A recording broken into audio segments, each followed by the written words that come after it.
is in relation to a social media post that I happened to see. And this was posted at 11:29 a.m. by one of the private prosecutors, Attorney Amando Virgil Ligutan. Attorney Kapunan, huli kay Attorney Christine Ferrer kung paano tinuruan ang witness niya na sumagot sa defense team sa cross-examination. Nakakatapos lang po kanina, anak ng kagwang.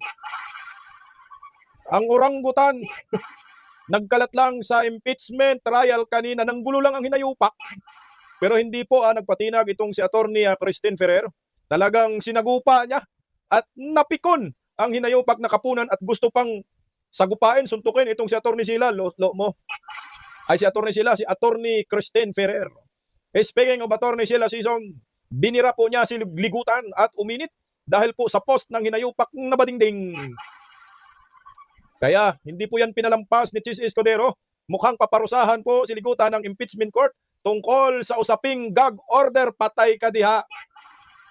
Magandang gabi po sa ating lahat. Palike po muna, pa-share, pa-subscribe at pakipindot po ang inyong mga notification bell para lagi po kayong updated sa ating mga video. So pag-uusapan po natin ngayon, kunik-kunik na lang po ito ha. Kasi magkarugtong naman ang ating topic ngayong gabi.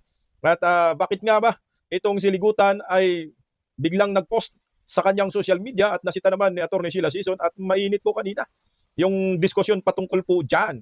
So ito po ang bidyong pinagamulan yan dahil hindi po kinaya ni Kapunan si Attorney Christine Ferrer dito sa mga banatan nila. Pakinggan po natin. Alam niyo ba, no? Do you know that one of the purposes of a confidential activity or a surveillance is crime prevention? Alam niyo ba 'yon? Ang sa confidential... Alam niyo ba 'yon? Tanong ko lang ho, alam niyo ba na isa sa mga purposes ng surveillance or ng confidential work ay crime prevention? Alam niyo ba 'yon? Kasama po ang crime prevention pero depende rin po ito sa just mandate. answer my question, yes or no? Attorney Celine, Do you agree? Yeah. Kasama po ba 'yon o hindi? Yung sa crime prevention po, kasama po yun sa... Wait, pero let's depende pa rin po ito sa mandate po ng Ang ganda lang, agency. kasama po ba siya sa surveillance at paggamit ng confidential fund, crime prevention? Yes or no? Opo, kasama po. Okay, salamat, Celine. Kasama naman pala. In fact, meron tayong tatlong klase ng surveillance work. Alam niyo ba 'yon, Celine? May background ho kayo sa mga surveillance, intelligence work, confidential work. Based lang po sa joint circular na for surveillance activities yung confidential fund. So actually, yung surveillance do you agree with me? May tatlong klase ho yan. Una, preventive surveillance. Alam niyo ba 'yon? No basis, Your Honor. No Hindi, basis for tinatanong this ko lang ho question. kung alam niyo ho ba. Your Honor, the surveillance work that this Your Honor- witness testified to is as defined in the circular, Your So Honor. what is surveillance work as defined in the circular? Ito po yung yung kasi di ba po yung confidential expenses is used by agencies for surveillance and surveillance activities na makakatulong po sa na maisagawa ang mandate ng isang Okay, agency. sige. Sige, nandun na tayo sa may sagawa yung mandate nila. So, tanong ko sa'yo, did the circular limit that to crime prevention? Kasi nga sabi mo, kailangan to apprehension. Kasi nga sabi mo, dapat may mahuli. Sinabi mo ba yan sa JC na dapat may mahuli? Ang nakalagay po kasi sa JC under 4.8.5 is proof of sorry, success. Your Honor, please. Let the witness answer, Your Your Honor, please, Mr. can the- Presiding Officer, can the counsel be instructed not to stop the witness at mid-sentence, Your Honor? Your Honor, please, can the witness be directed? Just answer with yes or no. The counsel has her time to ask clarificatory questions later. Your Honor, During not the all direct, Your questions. Honor. Not all questions can be answered by yes I am on or no. cross, Your Honor, please. Counsels. Never mind if you're on cross. There are limits to cross-examination. Counsels, Misleading questions are not allowed They on are cross. allowed. counsels, I don't think I need to lecture you please, that. counsels, let's not allow the generational or seeming generational divide increase the tension in the courtroom. Let's keep it a notch lower. Your Honor, please, I am preventing myself from giving her a spanking, Your Honor. That is what I would Your have Honor, done please. Again, in the counsels. generational divide, Your Honor. Your Honor, counsels, you are all members of the bar and Yes, you're Your all Honor. counsels I submit, for I the parties. submit. And we will be treating and looking at each one equally. At Miss I will- Saibin, Miss Dapat yan, winarningan yan, hinayupak na Kapunan, spanking. Spankingin ko yung mukha mo eh. Wala kabastusan na yan. Hindi ko pwedeng gano'n na harap-harapan dyan sa impeachment court ay maging bastos ka. No? Mantakin mo, sapakin mo yung katunggali mo dahil natalo ka sa argumento, los-los. Yan yung argumento ng talunan ba? Wala nang maisip na terminolohiya. Kunya, spanking na lang. Ang problema rin po itong si Chis Escudero, hinayaan din po niya. Dapat automatic, ora mismo, warningan ka. Huwag mo nang ulitin yan, isight kita yung contempt. Nayaan lang din kahit oranggutan na yan, utangin na, disiplinahin nyo naman, para bang hindi niya nirespeto Itong depensa, mas magaling naman sa kanya. Gurang na siya. Tuloy, oh. Eileen. Yes, Your And Honor, it's also- I promise to henceforth behave. Your Thank Honor, you. can I please respond quickly lang, no? I have high respect for Attorney Kapunan. In fact, she's one of You my can end there, idols. counsel. Let's end here. Let's end here. You can end there. This might with sound high like respect. it might sound like a eulogy, Your Honor. I'm still very much alive. Your Honor, kahapon niya, hindi ko nga siya kinukulit, di ba? Kahit may mga questions na doon na leading, hindi naman allowed yun sa direct examination eh. I respected her. You can end there, counsel. Yeah, Respect her. Thank you. Thank you po. Miss Eileen, Kung ako yan, sinabihan mo spanking, putangin na, magpaluan tayo. Ano yan, ginawa mong bata, itong si Attorney Christine Ferrer, papaluin, Diyos ko. Harap-harapan sinabi dyan sa impeachment court. Tama itong si Attorney Ferrer. Respeto naman tayo. Pareho tayo mga abogada, mga professional. Napaka-unprofessional itong hinayupak na Bisugo Kapunan. Masyadong brutal. ayon sa tanong ng counsel, simple lang po naman, nakalagay ba sa Joint Memorandum Circular 2015-01 na kailangan may mahuli para maging successful ang isang pagbigay ng reward or information? Wala pong nakalagay. Ang nakalagay lang po, proof of success of information gathering and or surveillance So, activities. interpretasyon niyo po yun na dapat may mahuli para maging successful. Ay based po yon sa aking professional judgment and based on the evaluation po ng documents na ito is based po sa joint circular. Pero hindi po yun nakalagay sa Joint Circular na maliwanag. Hindi po. Nakalagay lang po proof of Interpretasyon niyo success. na po yun. Doon po sa pag-evaluate ko, yun po yung naging basis Okay. ko. Okay. Please proceed, Attorney Christine. Salamat po.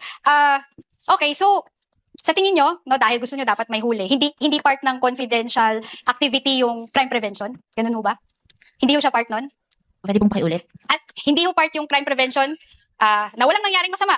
Doon sa event na yun, hindi ho yun part ng confidential work or surveillance. Hindi pa po siya sufficient as proof of success. Hindi siya sufficient. So dapat talaga may mangyari na krimen at may mahuli para po may proof of success tayo. Kasi nga po, meron po yung for payment of information and payment of reward. So, yung payment of information, yun kasi yung nakakatulong din sa... Simple lang naman yung tanong ko, Celine, no? What if walang nangyari na masama dahil nga sa ginawang confidential work? At nag-certify ngayon sila, Chika, na walang nangyari na masama. There was no untoward incident. Ano yan? Your Honor, we Isn't object. that a proof of success or not? What is the objection of counsel? Anak ng Kagwang Kapunan, puro objection. Kasi nga, hindi na alam ng kanyang witness sagutin. Simple lang naman eh. But for example, mayroong surveillance. Itong si Lachika sa Office of the Vice President. O, sa DepEd, kailangan i-surveillance natin dahil may namataan tayong recruitment ng mga kaliwang grupo sa mga estudyante. So nagsusurveillance sila. So dahil sa kanilang surveillance, nalaman nila na hindi natuloy yung recruitment dahil natiktikan sila. Achievement pa rin yan, anak ng Kagwang. Okay, tuloy. The question is speculative, Your Honor. This is not based on what ifs. This is based on facts and documents submitted, not on the what ifs of counsel for respondents. It's not a what if, counsel, because it was stated in the report that there was no untoward incident. Actually, that would have been one of the questions of the presiding officer as well later on. Attorney Silene, ibahin natin ang payment for reward at payment for information. Ang payment for reward, yun ang hinahanapan mo ng success. Opo, tama po. Yung payment of information, hindi mo hinahanapan ng success yun. Hindi po. Tama po ba? Opo, tama po. So yung reward, kaya yung reward ang dinisallow at yung information, hindi mo dinisallow yung bayad na yun, di ba? Hindi po. Hindi po natin salaw yung purchase of information. So ang dinisallow mo lang ay yung payment of reward, for rewards rather. Opo, tama At yun po. ang hinahanapan mo ng success, hindi yung information. Hindi po. Magkaiba yun. Opo, magkaiba po yun. Okay. You may proceed, counsel. Okay. So, doon sa payment of success, no? Bilang requirement nyo na may dapat nahuli, no? So, ibig sabihin ho ba nun, dapat may mangyaring masama para may mahuli? Kasi po, gaya nga po nung kaninang dinidifferentiate. Hindi, sagutin nyo lang ho yung tanong ko. Simple lang naman yun, di ba? Kailangan may mahuli. So, ano ho ba yun? Dapat may mangyari hong masama para may mahuli? Yun po, di ba po ang nakalagay doon sa probable threats is may NPA. Ang hinahanap po kasing proof of success doon, yun nga po, kung may nahuli ba. Kasi yung pagkakaroon ng untoward incidents, pwede po yun kasing mag-fall sa purchase of information. Dahil sa purchase of information, nagkaroon ng, there were no untoward incidents. Yun po kasi yung parang pagkakaiba nila sa payment of rewards. Okay, so yun yung interpretasyon mo, no? Ang mali naman ng interpretasyon ng hinayupak na kuha na to. Di ba dapat magkaroon ka ng reward dahil na prevent yung paggawa ng kasamaan kung sino man mga terorista dyan dahil sa surveillance. Di ba magkakaroon ka dapat ng reward niyan? But for example, napigilan po ng grupo ng nila Chika yung pagre-recruit ng mga kaliwang grupo sa mga kabataan, no, mga high school na kabataan, karamihan yan po ang nare-recruit. Napigilan yun dahil po sa kanilang surveillance. Hindi considered po yan as a achievement. So may reward dapat yan. Hindi porket walang insidenteng nangyayari, walang karahasan, walang krimen na nangyayari, hindi ka magre-reward. Kaya nga walang krimen na nangyayari dahil sa inyong mga surveillance team. na tiniktikan ninyo yung mga hinayupak, binantayan po ninyo na hindi sila makarecruit, dapat may reward yun. Yun po ang maliwanag dyan. Alam nga naman, ibaliwala mo yung effort ng surveillance team mo. Siyempre, ang gagamitin yan, yung confidential funds. Depende po kay Vice President Inday Sara. Kung sabihin ni Inday Sara, tika, dahil sa inyong surveillance, dahil sa inyong paniniktik, sa pagbabantay po ninyo, natukoy po ninyo yung mga recruitment, hindi natuloy. Ito, may reward ako. Pwede po yun, anak ng kagwang. Hindi, hintayin pa ba natin na kailangan may mangyaring masama bago magka-reward? Hindi ganun. Kaya nga intel ka eh. Kaya nga may surveillance para ay mapipigilan ang pagdanak ng krimen. Mapipigilan ang pagre-recruit ng mga kabataan, anak ng kagwang. Yan lang kasimple. Loyo. So bawal magbayad ng reward dahil nagkaroon ng tip na may information na may mga taong may gagawin na masama. Your Honor- Tapos, Your Honor, I'm on cross-examination. Tapos, napigilan natin kasi nga hindi tayo pumunta sa lugar na yon, hindi tayo nag-conduct ng event sa petsa na yon based on confidential information. So walang untoward incident. So Your- bawal mo bayaran ng reward yung tao na Excuse me. nagbigay ng information. Are you na done yun. with the question? Don't answer. I think right now she is. I make an objection, Your Honor. Yes, what's your objection, Counsel? Your Honor, the counsel is now asking a misleading question. She is mixing payment of rewards and payment for information. Your Honor, the list required by this witness is for payment of rewards. Precisely, payment of information is not disallowed. Now, counsel is saying payment of information is may we ask her to reform? Is she Yeah, I referring to can- payment of rewards Reward, or Your Honor. payment for information? Because the information here is not disallowed. Again, It's not counsels. disallowed in the AOMs, Your Honor. Again, counsels, kindly address Your the Honor. court or the presiding officer and not talk to each other directly. Miss Eileen, to abbreviate and save on the court's time. Miss Eileen, kapag kami nagbigay ng impormasyon, Mhm. naghahanap ng threat, baka may threat sa Vice President, may nagbigay ng impormasyon, walang threat. Ligtas ang Vice President pag nagpunta siya dyan. Hindi magka-classify yon na pwedeng bigyan ng reward at success. Hindi naman kailangan, di ba? Sanay tayo sa reward na nakatakip yung mukha, di ba? Tinuro kung saan nagtatago yung akusado, tinuro kung saan nagtatago kung sino man. Di yun, reward. Pero wala bang reward kapag ka sinabing, okay, magpunta dyan, walang problema, wala kayong kailangan alalahanin. Is that information or can that also be reward? Magpo-fall po siya sa information. So, saan kailan lang magiging reward yun kapag kami naturo? Opo, kasi yun yung proof of success. Tuloy niyo po. No. Di ba ho yun ay success na po yun? Yung scenario ni Chis Escudero na binigay. Matik yun, success na. Kasi nga, wala pong nangyayaring masama sa kay Vice President Inday Sara dahil po sa impormasyon ng surveillance team. Walang nangyayaring detreat na pigilan po namin yung masamang mangyayari sana. Di ba ho yun ay success na po yun? So kailangan mo talaga may mahuli na di umano'y merong pagbabanta. Hindi. Ang purpose po natin ng surveillance ay ma-prevent ang kasamaan. Ma-prevent ang pagre-recruit, anak ng kagwang tong si Tabachingching. Pero sarili lang din niya yung opinion eh. Yun yung proof of success ng information na ibigay kasi may na-apprehend po or yun po, ganun po. Yun, politiko po yan ang interpretasyon nyo, pero wala po yan sa Joint Memorandum Circular. Opo, based po sa, yun po lang yung hinihingi under item 4.8.5.b. Saan nyo ba binasa yung interpretasyon nyo yan? Yan ba yung ginawa ng lahat ng mga nauna sa inyo sa pwestong yan? Kinopya nyo lang? Or sarili nyo po yan at ngayon lang ginawa yan? Doon po sa mga ibang na-audit ko, ang ina-attach po talaga nila is yung payment of rewards na may mga nahuli po. So lahat ng in-audit nyo nung nakaraan, for consistency sake, merong nahuli o na-apprehend. May ganun pong mga naka-attach na mga dokumento. At tulad dun sa iba, kapag walang nahuli o na-apprehend sa reward, ine-AOM o dinidisalaw o sinususpend nyo, Hinahanapan po namin ng proof of success. Opo. na may nahuli nga. Opo. To prove consistency on your part. But do you have any knowledge na yung mga predecessor mo, yan din yung standard na ginamit? Pare-pareho po kami na based sa joint circular po ang aming basis ng audit. Pero wala nga dun eh. So interpretasyon mo, yan at yan yung interpretasyon din ng mga nauna sa'yo sa pagkakala mo? Sa akin po yun po yung naging Sa'yo lang. interpretation. Opo. Okay. Tangina, umaming ka rin. Sarili lang niyang pananaw yan. Inutusan ka lang ni Bake, ni Bangag. Anuhan mo ng notice of disallowances po ito. Kasi hindi pwedeng ganyan. Tanginumin eh. Hindi ho, porket wala kang na-apprehend, ay wala nang kumbaga success ng operation. Hindi ka na magbibigay ng reward. Kaya nga may mga intel eh. Kaya nga may mga surveillance team. Ito na po ang resulta po ng pagsusurveillance namin. Nagpagod pa yung mga surveillance na yan. So kung ako pala surveillance team, intel, hayaan ko na muna may mangyaring masama. Kasi pag walang mangyaring masama, wala akong matanggap na reward. Buang ang tabatsingching ka. Kasi sabi ng kuwang tabatsingching, kaya kailangan daw may ma-apprehend. So hintayin ko muna na may gagawa ng masama. Tapos pag gumawa siya ng masama, uhulihin ko para may reward. Inumin naman nakakatakot yung mga sariling interpretasyon po niyan. Kaya naman, hindi po pinalampas ni Attorney Ferrer. Yung kanina po, yung sinabi na spanking ba? Gustong paluin, sapukin ni Kapunan itong si Attorney Sheila Ferrer. Narito po, pakinggan natin. Kasi, sa public eh. Few manifestations lang po, Your Honor. Yes, ma'am. You may do so. Actually, Your Honor, would like to ask this court to not allow side comments like, I was about to spank her, I was about to lecture her, kasi yung mga ganun ho, Your Honor. Wala ho yung lugar dito sa courtroom. Because we are all lawyers here, we are all professionals. Igalang naman ho natin yung kapwa natin na lawyer.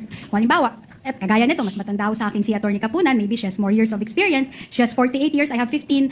We should learn to respect each other and refrain from making side comments, Your Honor. And that was captured by the media po. So, that is our request, Your Honor, to just remind the counsel not to make those kinds of remarks. Thank you. Attorney Kapunan already, although you are correct, it was already heard since we're on TV. Attorney Kapunan withdrew that statement earlier, if I remember correctly. Yes, Your Honor. And in fact, I hope it was also part of the records that I promised to behave. Thank you po. Yes. Thank you, Your Honor. Thank you Pakulong to natin both yan. parties. Kung ako niyan, pakulong natin yung Kapunan na yung bastos niyan eh. Dahil katanda-tanda na, walang pinagkatandaan.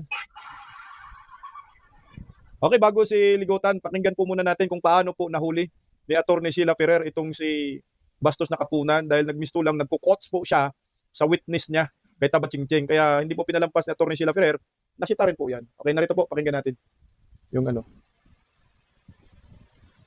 Okay. So, sa tingin niyo ho, yung mga konsepto na na-introduce po ng circular na ito ay applicable pa ho sa panahong ito? Objection, Your Honor. What is the objection? Your Honor, please. This counsel is trying to elicit from this witness an opinion that indirectly runs counter to the express provision in the joint circular of 2015, Your Honor. That all of this, everything she has said, all the paragraphs that she has read, precisely, Your Honor, if I can, I will state this later, Your Honor, but precisely, Your Honor, the joint circular, if we are to read the rationale for the joint circular, was precisely in recognition of the fact that this circular and several other circulars of intelligence and confidential government agencies are inaccurate and inconsistent with each other. Thus, the rationale of joint circular 2015 was precisely to make it one whole joint circular of 5 Your Honor, agencies on intelligence and confidential files. I She is understand the now point of saying, Your Attorney Honor, Kapunan. However, the question is quite simple for the witness. Although this may have indeed been impliedly repealed, again, impliedly repealed by the joint memorandum circular, are the concepts stated herein still applicable today, and are you still using it? I'll to abbreviate the proceedings. Ms. Eileen, yung kawalan ba ng resibo na sinasabing okay lang sa circular na to, okay pa rin ba hanggang ngayon sa joint memorandum circular o hindi na? Under po kasi sa joint memorandum circular under 6.2.3.7, we can request po other documents necessary for the proper evaluation po nung under 6.2.7 po. I Other agree. documents necessary in the audit po. You can request for other documents, but the joint circular does not say that you should demand and ask for receipts. Opo. Wala din yun. Your Honor, Yes, just Attorney a Christine? quick manifestation, Your Honor. You may proceed, Christine. Your Honor, can the counsel for the prosecutors be reminded not to make an argument, not to argue for the witness, Your Honor, because she's citing circulars, she's citing laws, which is not allowed during cross-examination, and that is indirectly teaching her witness how to answer my question. So, please, Your Honor, can the court direct the counsel not to make these arguments in court, because these are not allowed under the rules of court, Your Honor. This is not a place where this is not the time where we are supposed to expound or to state our oral arguments in this case. So, please, Your Honor, Your please. Honor. If I may. This is part of the seeming generational divide tension that the court is trying to avoid. So let's leave it at that, counsel. Yes, Your Honor. I was just going to say that I will accept. Let's leave it I at that. accept what she said, Your Honor. Thank you, I will thank you. refrain from lecturing her, Your Honor. No, Counsel, please. that's all out of order, Your Counsel, Honor. please. Kindly proceed, Attorney Christine. Okay, thank you, Your Honor. Okay. Bastos talaga itong inayupak na Kapunan, no? Wala kasi parang ang lumabas daw, ayon kay Attorney Ferrer, tinuruan mo yung witness mo. Na every time na lang pag tinatanong, nag-argue ka, para bang ito ang gagawin mo. No? Sinasalo niya yung witness, dapat hayaan niya. Kasi lumalabas nga, tinuruan niya, direct coaching po yung ginawa ni Attorney Kapunan. Kagaya po nito, meron pang insidente na ganyan. No? Ay, anong tinanong, sabi ni Kapunan, don't answer. Huwag kang sumagot. Tanginang Kapunan na yan. Para bang takot na takot sila tanungin yung witness nila ng depensa. Baka magulo ang script. Wala na, gulo na talaga yan, Attorney Kapunan. Magaling itong si Attorney Christine Ferrer kasi pinainit niya yung ulo ni Kapunan. Ayan tuloy, minupos dinugo pa. Nirigla bigla. Para sa akin matalino itong si Christine Ferrer. Kasi nga napikon niya itong si Kapunan, mantakin mo naglabas ng papaluin kita. Paluin kita diyan, spanking. Kaya nasirmonan din siya ni Ferrer. Ito na yung lumabas. Yung matanda, nasirmonan ng bata. Kaya sabi nga ni Atty. Sal Panilo, pumahinga ka na, oy, Kapunan. Pakinggan natin, Atty. Sal. May generational gap. Matanda at bata, talagang hindi magkakasalubong. Alam mo yung mga matatandang abogado, pag may kalaban na bata, Lalo na kung hindi nila maproba ng kaso nila, kung ano yung sinasabi, nagbibigay ng mga snide remarks. Kumaga, sinisiraan na lang yung respondent kasi hindi nila maproba ng kaso nila sa pamamagitan ng mga testing nila. Pero as between the old lawyer and the young lawyer, wala, talo yung old lawyer ng young lawyer. Kailangan magpahinga na siya. Kapunan, magpahinga ka na daw, sabi ni Atty. Salpanilo. Matanda ka na. Talo ang matanda ng bata. Talo naman talaga yung matanda ng bata kasi may resistensya pa yung bata eh. Kung pinalo mo dyan si Kristen, pagbigyan ka rin yan kasi taga Mindanao pa naman yan. Mukhang nakaligtaan natin yung yung tungkol kay Ligutan. Kasi nung sinabi kasi yung palitan po nila ng statement ni Kapunan at ni Ferrer ay yung leading question ay pwede daw. Parang nagkagulo-gulo lang ba yung sagutan na yun, pero hindi naman yun ang ibig sabihin kasi ni Atty. Ferrer. So ngayon kinulayan ni Ligutan. Ito po yung post ni Ligutan. Habang nagkaroon ng diskusyon, pagtatalo kanina, si Ferrer at ni Orangutan na Kapunan, biglang nag-post siya, sabi, "A principle, all lawyers and law students know by heart. Misleading questions are not allowed, even on a cross-examination." So yung mga misleading question daw are not allowed. So meron pa nga ho tayong nakita doon sa video na parang may abogado pa doon sa likuran. Balikan natin ng konti lang. Saan ba yun? Merong abogado doon sa likuran for Alam niyo ho ba, no? Do you know that one of the purposes of a confidential activity or a survey, This Your Honor- witness testified to is as defined in the circular, Your so Honor. what is surveillance work as defined in the circular? Ito po yung yung kasi di ba po yung confidential expenses is used by agencies for surveillance and surveillance activities na makakatulong po na maisagawa ang mandate ng isang Okay, agency. sige, nandun na tayo sa maisagawa yung mandate nila. So, tanong ko sa'yo, did the circular limit that to crime prevention? Kasi nga sabi mo, kailangan to apprehension. Kasi nga sabi mo, dapat may mahuli. Sinabi mo ba yan sa JC na dapat may mahuli? Ang nakalagay po kasi sa JC under 4.8.5 is proof of sorry, success. Your Honor, please. Let the witness answer, Your Your Honor, please, Mr. can the- Presiding Officer, can the counsel be instructed not to stop the witness at mid-sentence, Your Honor? Your Honor, please, can the witness be directed? Just answer with yes or no. The counsel has her time to ask clarificatory questions later. Your Honor, During the not all direct, Your questions. Honor. Not all questions can be answered by yes I'm or on no. cross, Your Honor, please. Counsel. Never mind if you're on cross. There are limits to cross-examination. Misleading questions are not allowed They on are cross. allowed. I don't Counsel, think I need to lecture Ayan yun po yung misleading question are not allowed. Sabi rin kasi ni Atty. Ferrer, they are allowed. Ngayon tingnan mo yung hinayupak na abogada daw yan tibo daw yan Tingnan mo yung reaction na yan, no? Yan ay pambabastos. Dapat ito rin napansin din ito ni Chis Escudero. At siguro ito nahagip naman to ng kamera. Dapat po ito ay parusahan din. Ako i-contempt ko yan Kaya diyan po nag-umpisa, biglang nag-post si Yan, binalik ko lang yung video para at least guided tayo. Ayan po yung pinost ni Amando Berhel pala itong animal, Ligutan, na hindi naman po ito pinalampas ni Atty. Sheila Sison. At ngayon si Chis Escudero gagawa daw ng hakbang at winarningan po niya itong si Ligutan. O pakinggan po natin yung galit ni Atty. Sheila Sison kay Ligutan. The more important manifestation that I would like to make today, Your Honor, is in relation to a social media post that I happened to see. And this was posted at 11:29 a.m. by one of the private prosecutors, Attorney Amando Virgil Ligutan, posting that a principle all lawyers and law students know by heart. Misleading questions are not allowed even in cross-examination. Now, this was posted and picked up by Inquirer.net at 11:29 a.m. today. And I surmise that this has something to do with the exchange between the private prosecutor, Attorney Kapunan, and the defense counsel, Attorney Ferrer, on the matter of the cross-examination question that Attorney Ferrer asked the prosecution's witness. And I have here a transcript because I find it troubling that a private prosecutor would do this in the middle of a courtroom hearing. Because as far as I'm concerned, impeachment court is also a court of decorum.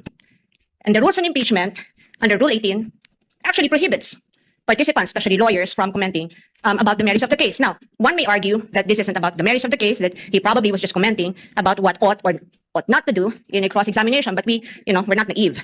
What the private prosecutor is talking about is here. He can explain it. He can explain himself if the presiding officer so desires. But I really just find it in bad taste to do this at this time. And I think it is inappropriate to do that to a fellow member of the bar, because even as we sit on the opposing side of this hall, we remain to be both members of the bar, and as officers of the court, we owe each other respect, politeness, or even kindness. And it doesn't take one to be a lawyer to know that the first thing that our parents teach us to do is humility. Your Honor. No, I'm not yet done, Your Honor.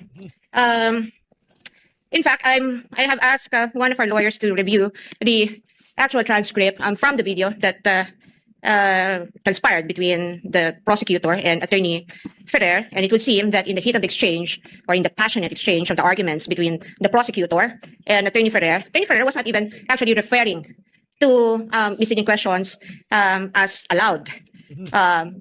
As implied in the social media post of Attorney Ligutan. In fact, it's here. The court can confirm this from a replay of the video. Attorney Ferrer, sinabi ho ba yan sa JC na dapat may mahuli? The witness answers, ang nakalagay po kasi sa JC under 4.8.2 ay proof of success. Attorney Ferrer, hindi. Sorry, Your Honor, please. Attorney Kapunan, let the witness answer, Your Honor. Mr. Presiding Officer, can the counsel be instructed not to stop the witness mid-sentence, Your Honor? Attorney Ferrer, Your Honor, please, can the witness be directed to just answer with yes or no? The counsel has her time to ask clarificatory questions later during redirect, Your Honor. And Attorney Kapunan, not all questions can be answered by yes or no. This is the meat of the contention of the argument between Attorney Kapunan and Attorney Ferrer. Attorney Ferrer responded, I am on cross, Your Honor, please. And the presiding officer said, counsels. Attorney Kapunan responded, never mind if you are on cross, Your Honor. There are limits to cross-examination. Misleading questions are not allowed on cross. This was the first time that the matter on misleading questions was actually raised by Attorney Kapunan. And Attorney Ferrer, for some reason, said they're allowed, but she was pertaining to the fact that the questions to which a yes or no answer may be answerable are allowed. She's not referring to misleading. I mean, in effect, Attorney Ferrer was only saying that leading questions are allowed on cross-examination, not misleading questions, and yet we have a private prosecutor immediately taking to social media and posting this, implying something against the defense counsel. We will not have this. Your Honor. So ngayon, ang pinupunto pala talaga ni Attorney Sheila Ferrer ay yung leading question are allowed. Yung misleading question are not allowed. So mukhang nagkaroon ng misinterpretasyon at agad-agad naman itong siligutan nag-post sa kanyang social media. At talagang in-splice din po ng mga mainstream media pero hindi po pinalampas yan ni Chis Escudero at gagawa yata sila ng hakbang dyan laban kay Ligutan at mukhang paparusahan si Ligutan. Pakinggan natin si Escudero. In the interest of fair play, may I request that the counsel for the panel of prosecutors, Attorney Virgil Ligutan, be recognized. Unfortunately, counsel, no, the presiding officer will not allow that at this time. The presiding officer takes in advisement the manifestation of the lead counsel for the respondent, because quite frankly, Honorable Wistro, I asked the clerk of court to monitor the public statements of the counsels of the parties this past week. And one side has been crossing the line many times. And in fact, the presiding officer is already in the process of drafting a ruling and a warning and an order pertaining to this. Because clearly, I can even name all of you who have been commenting on social media in violation of Rule 18 of the impeachment rules. But I will do that on Monday, perhaps, after taking advisement the manifestation of the counsel for respondent. It's not really so much being cordial or nice or kind, but it's a basic violation of Rule 18. I already talked to the parties 2 weeks ago, reminding you that you might want to consider appointing spokespersons who are not part of the panel of prosecutors nor a private prosecutor, but you insist on maintaining that. So after 2 weeks, the court is constrained to make a decision and ruling on that. But we will do that on Monday with the permission of both counsels. Then we will hear you, counsel, and we will hear Attorney Ligutan prior to the court's ruling on the matter. But be advised that again, we have it all on tape. We have been monitoring everything. We may not enumerate it one by one, but we will make the responding ruling on Monday. Thank you for bringing that up, counsel. It gives me a reason to actually issue the ruling, which we have prepared and have been preparing the past few days. On Monday, Attorney Ligutan, we will hear you before we make the ruling. Dapat Escudero, parusahan nyo kasi masyado ng yan, sobra na po itong prosecution team. Nag-take advantage na po yan. Mantakin mo, sabi ni Attorney Sheila Sison. Habang daw nagkakaroon ng impeachment hearing kanina, alas 11 nag-post siya dyan. Yun yung post niya. Ayan, So gumawa nga ng issue, ito ay optics, no? Para sabihin hindi maayos yung defense team ni Vice President Inday Sara. So hindi po misleading yung pinupunto ni Attorney Christine Ferrer. So yung leading question, ako nga yung pagkakaintindi ko nga, leading question. Kaso nga lang, nanggulo itong hinayupak na, Kapunan, kaya napunta sa misleading. Kaya dapat, kung ako, Escudero, parusahan nyo po itong si Ligutan. Hinayupak na baklang ito. Nang hindi na uulitin. Kasi hanggang 2027 pa po tayo, lagi na lang paulit-ulit yung ginawa ng prosekusyon.